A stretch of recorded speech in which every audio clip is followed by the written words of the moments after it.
Hello बच्चों, welcome again to बायोलॉनस academy. मैं फैज़ अपने चैनल पे आपका फिर से वेलकम करता हूँ। अरे ये क्या, भूल गया था। देखिए, आप लोगों ने ये वीडियो नहीं देखा हो तो देख लीजिए, ठीक है। क्योंकि आप ये वीडियो देखेंगे तभी जाके आज वाली वीडियो आपका कॉन्सेप्ट और ज़्यादा क्लियर होगा, ठीक। तो चलिए आज का शुरू करते हैं। आज हम लोग को जो पढ़ना है वो हम लोग को क्लास 10 का कोर्स पढ़ना है, और क्लास 10 में हम लोगों ने जो शुरू करना है आज वो पढ़ना है ट्रांसपोर्ट इन प्लांट, ठीक है। ट्रांसपोर्ट इन प्लांट का मतलब क्या, प्लांट में ट्रांसपोर्ट कैसे होता है।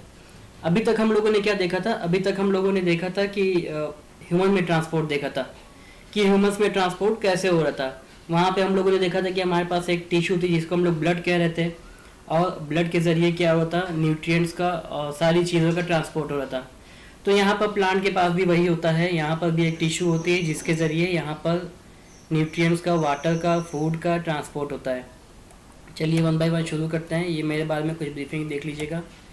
सबसे पहले ट्रांसपोर्ट से पहले हम लोग को कुछ इंपॉर्टेंट टर्म जानना है। वो इंपॉर्टेंट टर्म है आपका डिफ्यूज़न, और दूसरा जो टर्म है वो है ऑस्मोसिस, ठीक है। दोनों ही बहुत इंपॉर्टेंट टर्म है। कलर चेंज कर लेते हैं। देखिए, अगर डिफ्यूज़न की बात करें तो प्लांट में डिफ्यूज़न के थ्रू भी मटेरियल्स का मूवमेंट होता है। अब यहाँ पर मटेरियल्स क्या क्या प्लांट में है, तो एक मटेरियल है आपका वाटर, दूसरा है मिनरल, और जो तीसरा मटेरियल है प्लांट में वो है आपका फूड। अब आप कहेंगे ये फूड क्या है, ठीक है। ये फूड वही फूड है जो फोटोसिंथेसिस में बना था, डेट इज शुगर, ठीक है। तो ये सारी चीज़ें हैं, इनका ट्रांसपोर्ट कहाँ होता है, इनका ट्रांसपोर्ट होता है प्लांट में। अब प्लांट में ट्रांसपोर्ट का मतलब क्या, प्लांट में एक जगह से दूसरी जगह, जैसे प्लांट की लीफ में शुगर बन रही है, ठीक है। तो ये लीफ से कहाँ कहाँ ट्रांसपोर्ट होगी, ये लीफ से ट्रांसपोर्ट होगी रूट को, और स्टेम को ट्रांसपोर्ट होगी, ठीक। रूट को ट्रांसपोर्ट होगी और स्टेम को ट्रांसपोर्ट होगी। ऐसा ही ये जो वाटर है, ये वाटर कहाँ से जाएगा, प्लांट को वाटर मिलता है सॉइल से, तो ये सॉइल से स्टेम में जाएगा, और कहाँ कहाँ जाएगा, लीफ में जाएगा, ठीक। मिनरल्स भी वो प्लांट को मिलता है सॉइल से, और ये भी क्या होगा, ये भी स्टेम और लीफ को जाएगा, ठीक है। तो चलिए सबके बारे में वन बाय वन जानेंगे, लेकिन सबसे पहले इंपॉर्टेंट टर्म जान लेते हैं, डिफ्यूजन। डिफ्यूजन क्या होता है, डिफ्यूजन का मतलब होता है सब्सटेंस का मूवमेंट। कोई भी सब्सटेंस हो, चाहे वो लिक्विड हो, सॉलिड हो या गैस हो, इन तीनों का movement from high concentration area. Suppose कर लिए ये एक सोल्यूशन है, ठीक है।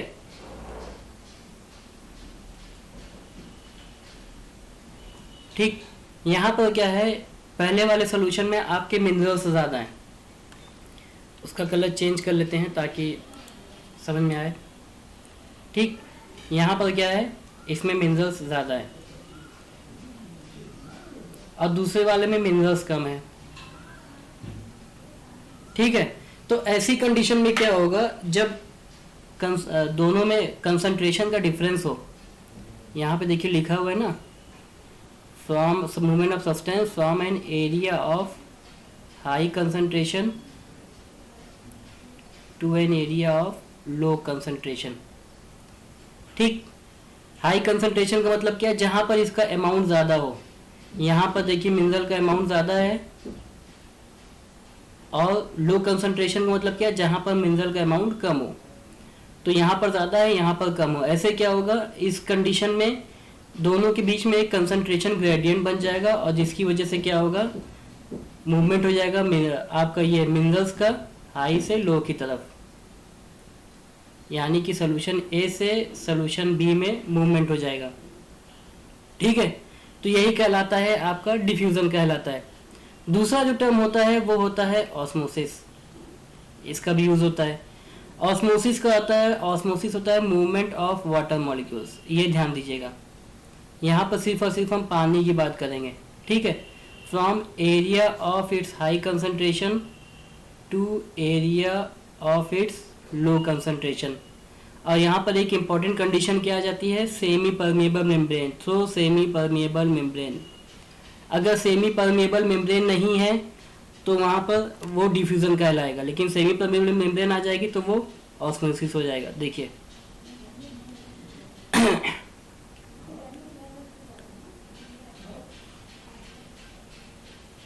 ठीक है, ये सोल्यूशन ए है, ये सोल्यूशन बी है, और यहाँ पर बीच में हमने एक मेम्ब्रेन लगाई, इसको कह रहे हैं semi permeable membrane, SPM।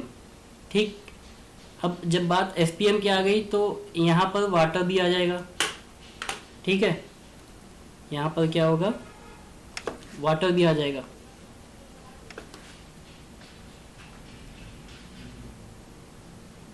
Colour ले लेते हैं अच्छा सा कोई,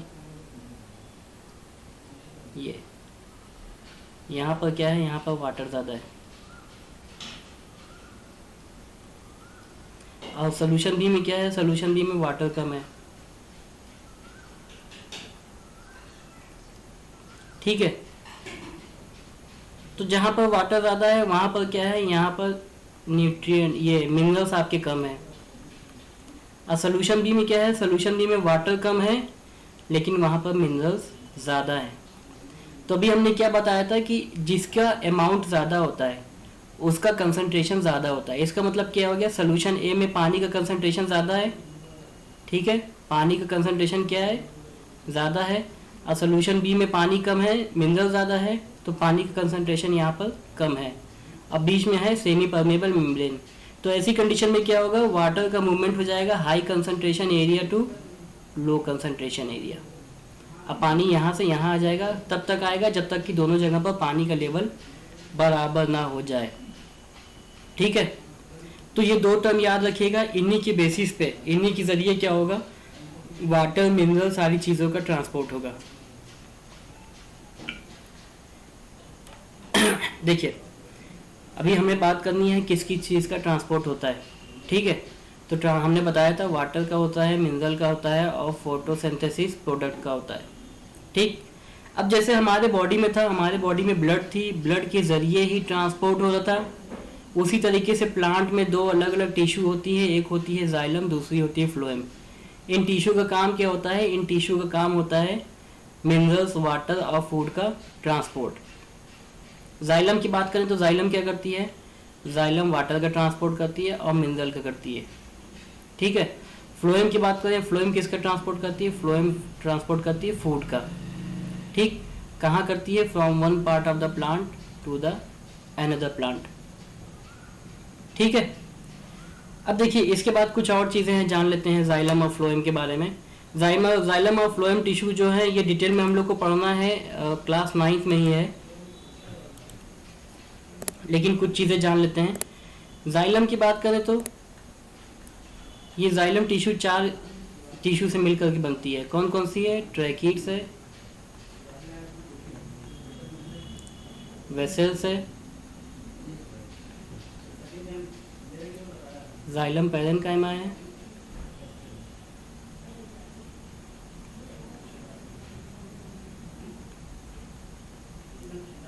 और जाइलम फाइबर। ठीक है, फ्लोएम की बात कर लें तो फ्लोएम भी 4 अलग अलग टिश्यू से मिलकर के बनी है। कौन कौन सी हैं वो, सीव ट्यूब है,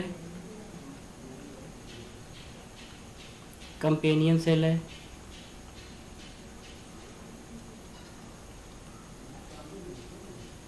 इसके बाद आपका फ्लोएम पैरेन्काइमा है,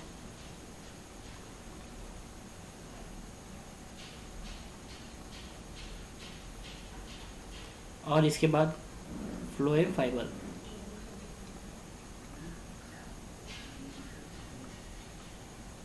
ठीक, अब ये जो ट्रैकिड और वेसल्स होती हैं यही आपस में कनेक्टेड रहती हैं और यही क्या करती हैं, यही कंडक्ट करती हैं, या इनको हम लोग कह सकते हैं कंडक्टिंग पार्ट। यहाँ पर CO2 का कंपेनियन सेल ये भी क्या करती हैं, ये भी कंपेनियन सेल नहीं करती है, सीव ट्यूब करती है। ठीक है, सिर्फ और सिर्फ सीव ट्यूब क्या करती है, ये कंडक्टिंग करती है, कंपेनियन सेल उसको हेल्प करती है कंडक्शन में। ठीक है, बाकी पैरेन्काइमा फाइबर का रोल अभी हमें नहीं पढ़ना है, वो हम क्लास 11th और क्लास 9th में डिटेल में डिस्कस करना है।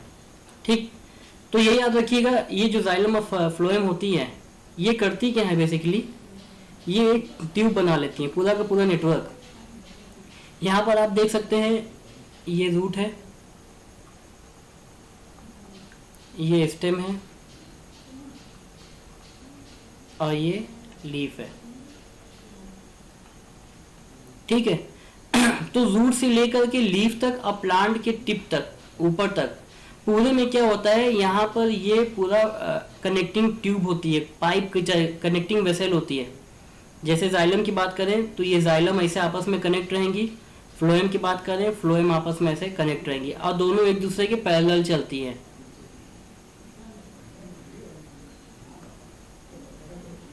ठीक। तो यहाँ पर क्या होता है, यहाँ पर देख सकते हैं जाइलम का जो कलर है वो ये ब्लू कलर है, फ्लोएम का कलर रेड कलर है।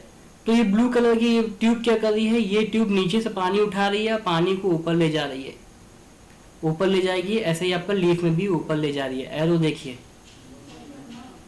ठीक है, यहाँ ऊपर तक ले आ रही है, ठीक।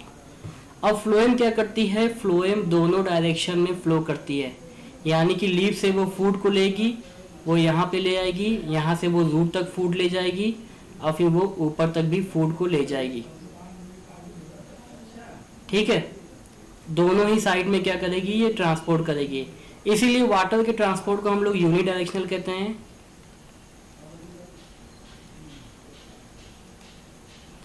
और फूड के ट्रांसपोर्ट को हम लोग बाई डायरेक्शनल कहते हैं,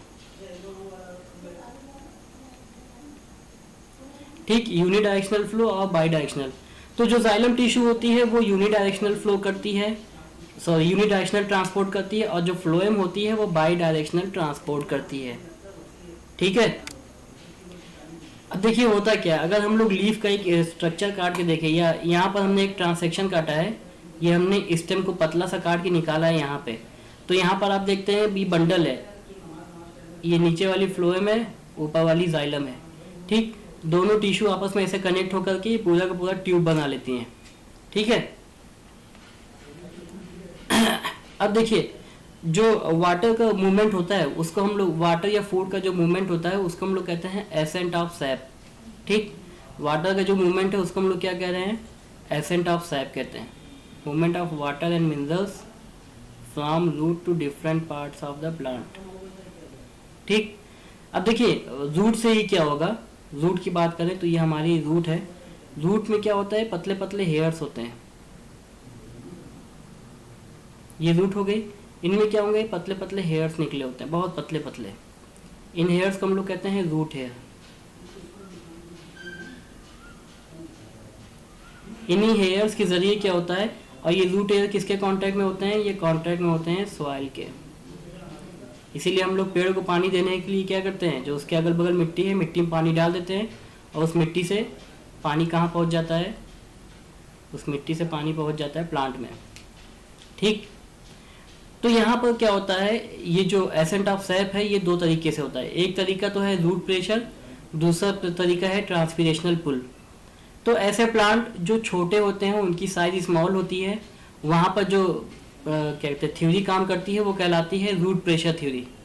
क्या कहलाती है, रूट प्रेशर थ्योरी। इसमें क्या होता है, आपका ये जो मिनरल्स हैं, यहाँ पर सॉइल में मिनरल भी होते हैं या पानी भी होता है। मिनरल्स को एक्टिवली ले लिया जाता है किसके अंदर, ये हमारा रूट हेयर है, ठीक है। इसमें बीच में जाइलम होगी, ठीक, वो जाइलम ऊपर तक कनेक्ट हो जाएगी स्टेम में जाके, ठीक है। तो क्या होगा, मिनरल्स को एक्टिवली ले लिया जाएगा रूट हेयर्स के अंदर, जिसकी वजह से क्या होगा, अंदर मिनरल का कंसंट्रेशन बढ़ जाएगा और पानी का कम हो जाएगा। तो इस कंसंट्रेशन को बैलेंस करने के लिए क्या होगा, वाटर का मूवमेंट हो जाएगा अंदर, ठीक है। अब यहाँ की जो सेल्स हैं, यहाँ पर पानी ज़्यादा हो गया है, ठीक, तो उसको अकोमोडेट करने के लिए वाटर आगे मूव करेगा। और इसी तरीके से प्रेशर, जैसे ही पानी अंदर आएगा रूट की सेल्स में, वहाँ पर प्रेशर जनरेट होगा, उसको हम लोग कहते हैं रूट प्रेशर। तो उस रूट प्रेशर की वजह से क्या होगा, पानी ऊपर तक चला जाएगा। लेकिन ये जो रूट प्रेशर थ्योरी है ये कम डिस्टेंस के लिए काम करती है। अगर प्लांट की हाइट कम है, छोटा प्लांट है, तब तो ये थ्योरी काम करेगी। लेकिन अगर प्लांट बड़ा हो जाएगा तो ऐसी कंडीशन में ये थ्योरी काम नहीं करेगी, ठीक है। यहाँ पर हमने ये पूरा लिख दिया है, एक्सप्लेनेशन दे दिया है कि ये कैसे काम कर रही है। जो बड़े प्लांट होते हैं वहाँ पर एक अलग थ्योरी काम करती है, उसको हम लोग कहते हैं ट्रांसपिरेशनल पुल। सबसे पहले हम लोग ये जानेंगे ट्रांसपीरेशन क्या होता है। ट्रांसपीरेशन का मतलब होता है loss of water in the form of water vapour through the stomata. ये क्या है? ये वाटर वेपर है, ठीक है। तो होता क्या है, स्टोमेटा के थ्रू प्लांट के अंदर जो वाटर है वो एटमॉस्फेयर में लीव होता रहता है, जिसकी वजह से क्या होता है, यहाँ पर पानी की कमी हो जाती है। जो सेल्स होती हैं पानी की कमी हो जाती है, तो उस पानी कमी पूरा करने के लिए क्या करेंगी, जाइलम से पानी ले लेंगी, ठीक। अब जाइलम के अंदर पानी कम हो गया, वो जाइलम नीचे वाली सेल से पानी लेगा, नीचे वाली सेल ऊपर पहुंचाएगी पानी। तो इस तरीके से क्या होगा, एडजेसेंट सेल से वाटर का ट्रांसपोर्ट हो जाता है। तो यहाँ पर ये जो ट्रांसपोर्ट हो रहा है ये किसकी वजह से हो रहा है, ये ट्रांसपोर्ट हो रहा है ट्रांसपीरेशन की वजह से। इसीलिए इस थ्योरी को कहते हैं ट्रांसपीरेशनल पुल। क्या कहते हैं? ट्रांसपीरेशनल पुल, ठीक है। ट्रांसपीरेशन की वजह से क्या हो रहा है, एक वैक्यूम क्रिएट हो रहा है, वैक्यूम की वजह से सक्शन होगा। सक्शन का मतलब खिंचाव होता है, और उसी खिंचाव को हम लोग ट्रांसपीरेशनल पुल कहते हैं, ठीक है। तो ये लिखा हुआ है। तो ये दो तरीके हैं, जो बहुत ऊंचे प्लांट होते हैं, बहुत हायर प्लांट होते हैं, उनमें ये काम करता है ट्रांसपीरेशनल पुल, ठीक है। ट्रांसपीरेशनल पुल की वजह से ही उसके टिप तक पानी पहुंच जाता है, ठीक। इसके बाद नेक्स्ट हम लोग जानेंगे ट्रांसपोर्ट ऑफ फूड। फूड के लिए हमने बताया था, फूड का जो मूवमेंट होता है दोनों डायरेक्शनल में होता है, यानी कि बाई डायरेक्शनल होता है। देख सकते हैं फूड यहाँ नीचे भी आ रहा है। कलर चेंज कर लें, अच्छा नहीं लगा ना ये कलर, चेंज कर लेते हैं, एक मिनट रुकिएगा। जो फूड का ट्रांसपोर्ट होता है, देखिए फूड का ट्रांसपोर्ट नीचे भी हो रहा है और फूड का ट्रांसपोर्ट ऊपर भी हो रहा है। तो बेसिकली होता क्या है, जब लीफ में फूड बन जाता है, यहाँ पे ये फूड बना, अब ये फूड स्टोर हो जाएगा स्टेम में, ठीक है, रूट में या लीफ में ही स्टोर हो जाएगा, फूड स्टोर हो जाएगा। जब फूड की ज़रूरत होगी तो उसका यहाँ से ट्रांसपोर्ट हो जाएगा, ऊपर और नीचे दोनों डायरेक्शन में, ठीक है। तो ट्रांसपोर्ट ऑफ फूड को हम लोग ट्रांसलोकेशन भी कहते हैं। क्या कहते हैं? Translocation. Transport of food from leaves to different part of the plant is called translocation. इसको ट्रांसलोकेशन भी कहते हैं। अब देखिए ये जो ट्रांसपोर्ट होता है ये एक्टिव ट्रांसपोर्ट होता है। एक्टिव का मतलब क्या? फूड का ट्रांसपोर्ट करने के लिए हमें एनर्जी खर्च करनी पड़ती है, बिना एनर्जी खर्च किए ट्रांसपोर्ट नहीं हो पाता है। सबसे पहले होता क्या है इसमें, कलर चेंज कर ले, नहीं तो आप लोग कहोगे सर दिखाई नहीं दे रहा है, कहोगे ना। देखिए ये हमारी लीफ है, यहाँ पर फूड बना, ठीक। वो फूड आएगा कहाँ, फूड को हमें यहाँ पर करना है। तो सबसे पहले क्या होगा, सुक्रोज का ट्रांसफ़र कर दिया जाएगा इसमें सेल्स में, एक्टिव ट्रांसपोर्ट किया जाएगा, यानी कि एनर्जी खर्च करके सुक्रोज को सेल में डाल दिया जाएगा। जब सुक्रोज सेल में चला गया तो वहाँ पे सुक्रोज का कंसंट्रेशन ज़्यादा हो गया, अब बगल वाली सेल में सुक्रोज का कंसंट्रेशन कम है। तो उस कंडीशन में क्या होगा, हाई कंसंट्रेशन से लो कंसंट्रेशन सुक्रोज का मूवमेंट हो गया, ठीक है। सुक्रोज क्या हुआ, डिफ्यूज होकर के अगली सेल में चला गया। अब जब सुक्रोज अगली सेल में चला गया, यानी कि नेक्स्ट सेल में चला गया यहाँ पे, तो यहाँ पर सुक्रोज की कमी हो गई। यहाँ पे कमी पूरा करने के लिए यहाँ से सुक्रोज आया, फिर यहाँ से सुक्रोज क्या हुआ, यहाँ से यहाँ ट्रांसफर हो गया। अब यहाँ पर सुक्रोज की कमी हो गई, यहाँ से यहाँ लाया गया सुक्रोज, ठीक है। पैसिवली ट्रांसपोर्ट होता रहेगा। जब सुक्रोज यहाँ चला गया तो यहाँ पे सुक्रोज की कमी हो गई, सुक्रोज यहाँ पे ऐसे मूव कर गया। तो इसी तरीके से क्या होगा, इसी तरीके से सुक्रोज का मूवमेंट होगा। तो ये आपको ये पता है कि जब सुक्रोज सेल में जाएगा तो कंसंट्रेशन ग्रेडियंट बनेगा, कंसंट्रेशन ग्रेडियंट की वजह से ऑस्मोटिक प्रेशर बनेगा फ्लोएम टिश्यू में, और फिर क्या होगा, जो सुक्रोज होगा वो मूव करेगा one phloem cells to adjacent phloem cell, ठीक है। ये है सारी डिटेल इसकी। तो ये था आज का टॉपिक। एक इम्पॉर्टेंट चीज़ और है, कभी कभी एग्जाम में पूछ लेते हैं एक नंबर में, ट्रांसपीरेशन का क्या बेनिफिट है, क्या रोल है ट्रांसपीरेशन का, वाई ट्रांसपीरेशन इज इम्पॉर्टेंट। तो एक इम्पॉर्टेंस तो ये है कि जब प्लांट का टेम्परेचर बहुत ज़्यादा हो जाएगा तो वाटर के लॉस से टेम्परेचर कम हो जाएगा, यानी कि टेम्परेचर रेगुलेट कर रहा है। और दूसरा बेनिफिट क्या है, दूसरा बेनिफिट ये है कि ट्रांसपिरेशन की वजह से ही वाटर और मिनरल का मूवमेंट हो रहा है, ठीक है, अपवर्ड मूवमेंट। ये दो इंपॉर्टेंट रोल है ट्रांसपिरेशन के, ये आपको याद होने चाहिए। तो आज हम लोग यही टॉपिक ख़त्म करेंगे, कल हम लोग नई टॉपिक शुरू करेंगे, स्क्रीचर in human beings. I hope आप लोग को अच्छा लगा होगा। आप लोग को अच्छा लगा होगा तो मेरे चैनल को सब्सक्राइब कर दीजिएगा, ठीक है। बायो लर्नर्स अकेडमी सर्च करिएगा नेट पे, वहाँ पर मिलेगा, सब्सक्राइब पे क्लिक कर दीजिएगा, बेल आइकन पे प्रेस कर लीजिएगा, मेरी नोटिफिकेशन सबसे पहले मिले। और आप लोग देखते तो हैं लेकिन आप लोग लाइक नहीं करते हैं, बेटा लाइक ज़रूर करिए ना, लाइक करने के पैसे लग रहे हैं क्या? लाइक करिएगा ज़रूर, ठीक है। और वीडियो को पूरा देखिएगा। देखिए मेरा वीडियो क्या है, पूरे वीडियो में ही कॉन्सेप्ट होता है, तो अल्टीमेटली अगर आप पूरा नहीं देखोगे, 1-2 मिनट का देखोगे तो आपका ही लॉस है, ठीक है। वीडियो को पूरा देखिएगा, सब्सक्राइब करिएगा, और चैनल पे पहली बार है तो सब्सक्राइब कर लीजिएगा। चलिए कल मिलेंगे नए टॉपिक साथ, तब तक के लिए thank you and have a nice day.